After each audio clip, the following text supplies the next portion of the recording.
One of the biggest challenges we faced was documentation. I don't want my chief officer to give a commitment without appreciating whether he is going to locate these documents or not. Some of the documents that have been provided here were discovered just as happened chance. You are walking around and you find a document on the floor, you read it, and you discover it's a relevant document. It's not there's a box of documents somewhere that we're going to uncover and therefore develop these balances. And in the corridors, you also hear that some documents were actually destroyed. They were burned. How do you get these documents?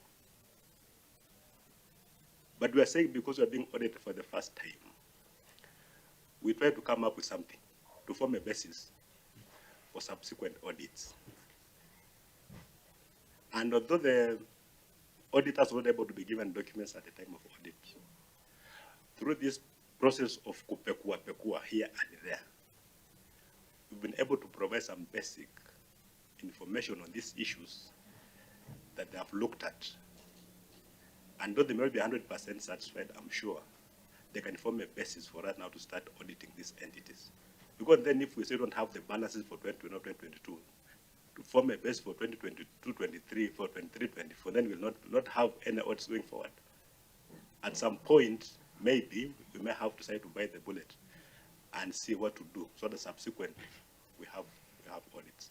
Otherwise, in my thinking, somebody can go out there and manufacture these things. Let's manufacture these things, and I don't think it's a good way. It's good also to be honest at some point that we do not have this information. We did not get this information as we entered office. And that's why we are struggling. Otherwise, just get the balance for 2022, we develop the others very, very quickly because the closing balances are very clear.